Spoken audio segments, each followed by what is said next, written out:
Hello, and welcome to another episode of Uncovery. Today's going to be a little bite, which is a small, pun intended, episode style that I'm kind of going to play with where, it's either something that I'm kind of going through recently or a topic that maybe doesn't require kind of a full-fledged episode, but I think might be important to bring some information to light. And then it's a little bit shorter form and we'll call it a little bite. So today, just to start, I wanted to share a little recovery win that I had today. And actually it's two, I guess.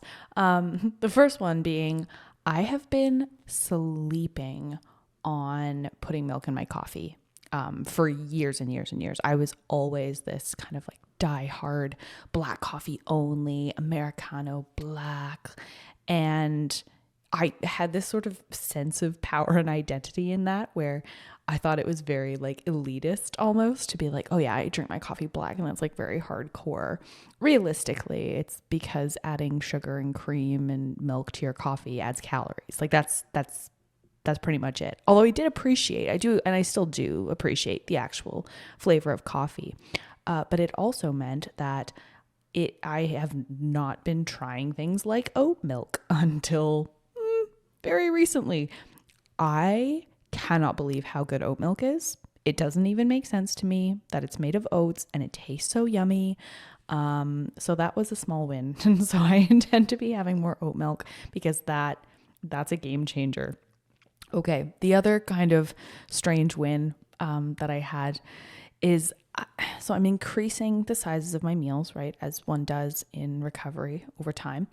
And my breakfast has reached this size where it doesn't fit in the bowl that I usually use, but it also doesn't fill up the like next size of bowl that I have. And so it's this really like uncomfortable in between stage, which I'm sure sounds bananas because it's like, we'll just put it in a different bowl. Like what difference does it make? But there's a fixation that I have and that other people I think with eating disorders tend to have sometimes too, where what you use, like the bowls and the spoons and the setup of meals that you have is really exact. And it can be really uncomfortable to kind of break out of those habits. And so even something as simple as moving from, the size of a meal from one bowl to another, it makes it really glaring that you're, eating more. And so anyway, I'm upgrading into a larger bowl for breakfast today, and so that feels like a small win because believe it or not, the world didn't come to an end as a result of it. So a couple of very small little wins from my end in amongst a sea of sort of continued struggle and perseverance. So wanted to share that little win. So today, the topic, in the way that the universe does, actually sort of fell into my lap after knowing that I wanted to talk about this at some point anyway. And how it came about is that on Sunday, I announced the podcast launch. I sent out the trailer, and that includes, of course, as it must, social media posts. And so I had posted to Instagram the thumbnail of the podcast and the description of the podcast as a caption. And I included some hashtags, and I told a few friends, like, look, I sent this thing out. And I immediately got a couple of people sending back these screenshots of it being veiled, these Instagram posts being veiled by this sort of sensitive content warning. And so you actually have to like consciously click a button to say, I want to see this anyway. And I also got a notification that said, someone thinks that you need help, and so we're reaching out with resources, as if like someone had reported that this was reportable or sensitive content. And if you've seen the post, which you can go and see, it's the thumbnail of the podcast. There's nothing sensitive about it.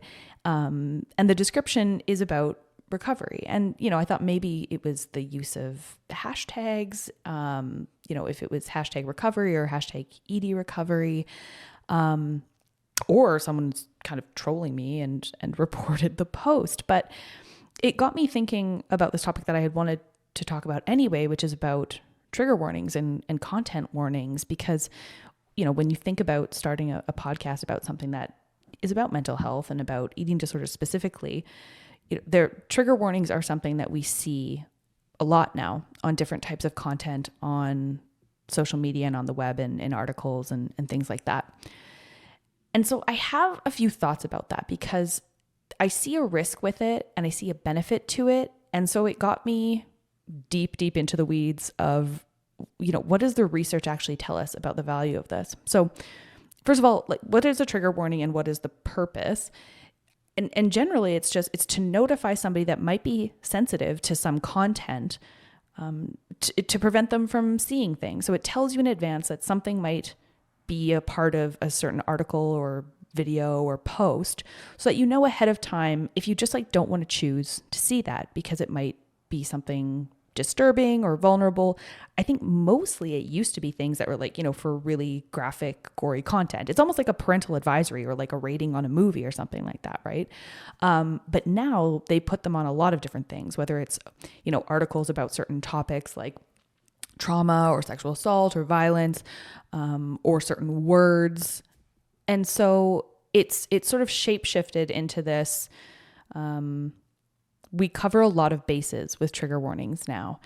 And I think it's good harm reduction in a lot of ways, because the idea, and with eating disorders specifically, the idea is that by seeing certain content or by seeing other people maybe struggling with eating disorders or talking about eating disorders, it could trigger somebody's emotions or their reactions in a way that causes them to act out on an eating disorder behavior, or to be, emotionally distressed by what they're seeing in a way that sets them back in their recovery or their mental health.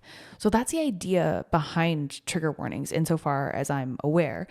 And I'm really curious about whether or not that is actually effective or relevant. So this is like my behavioral science brain being like, well, if you draw attention to something, does it not actually make it more enticing? Don't push that button. The potential for it to actually become more enticing and attractive, I think is a risk there.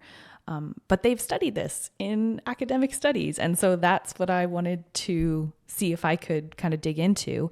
And most of the studies that they have are on PTSD specifically, less about eating disorder specifically, but about trauma. And they've done this experiment where they've tested whether it's psychologically beneficial in survivors of serious trauma to have trigger warnings at the front end of certain content. And so what they did is they took, hundreds of participants and they were reading these passages. And in one group, they had a trigger warning at the beginning, and it said, trigger warning, the passage that you're about to read contains disturbing content and may trigger anxiety response, especially those with a history of trauma. And then they didn't have that in the other half of the participants. And so what they actually found is that the trigger warnings can actually create more anxiety and makes them super counterproductive. So in the past, they've done this with populations that hadn't actually experienced trauma, but then in newer studies, they've actually done it with participants that have experienced trauma. And it actually ended up creating a closer feeling of identity with their traumatized self. So that's a problem, I think, to know that by warning people ahead of time, what you think that you're helping with is actually creating potential harm or maybe not doing anything at all.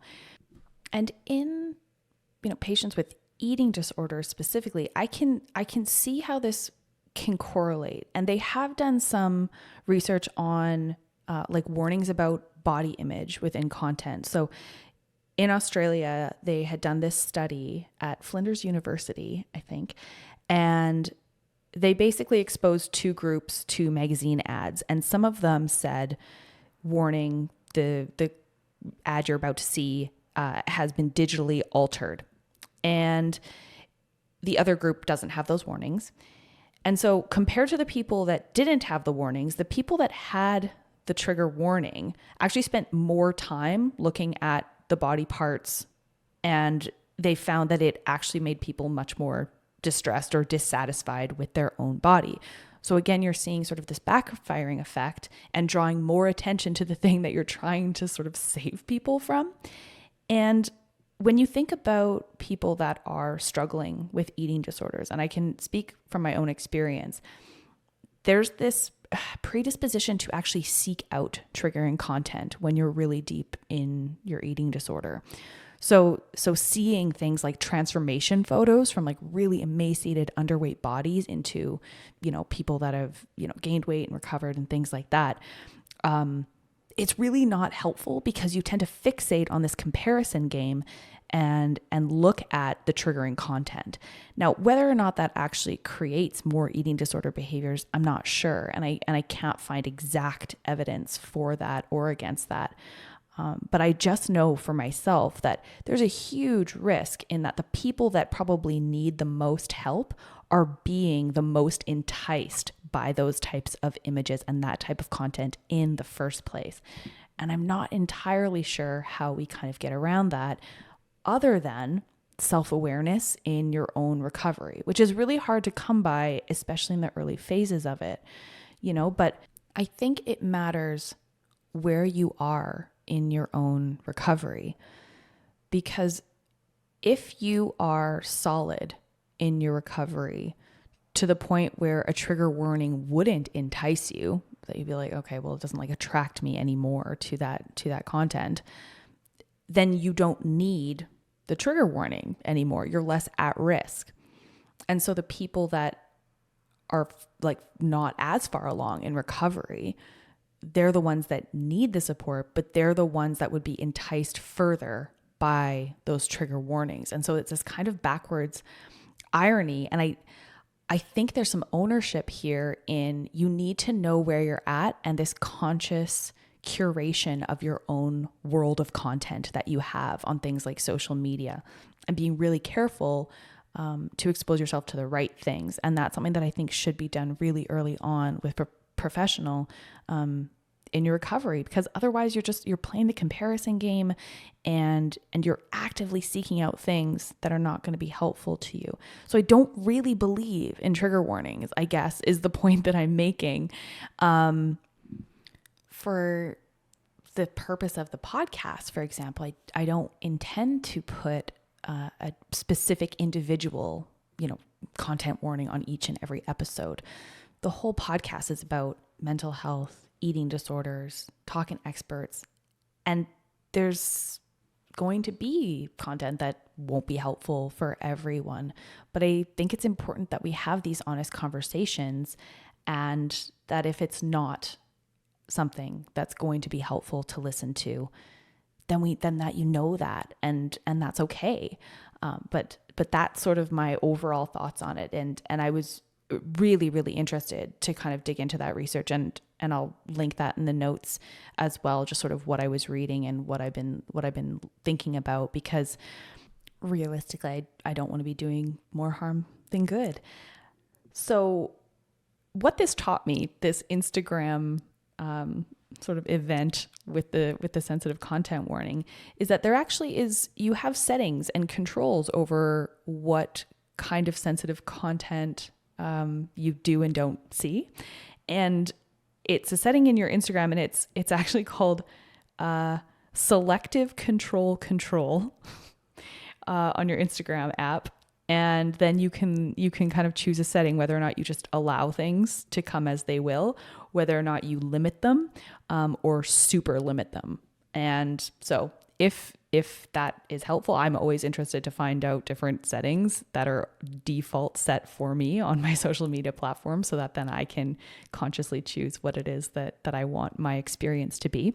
So yeah, that's maybe a little tidbit for sensitive content on your own Instagram, and my overall thoughts about trigger warnings, whether they're helpful, and what the research kind of tells us. So this has been a little bite, and we'll see you on the next episode.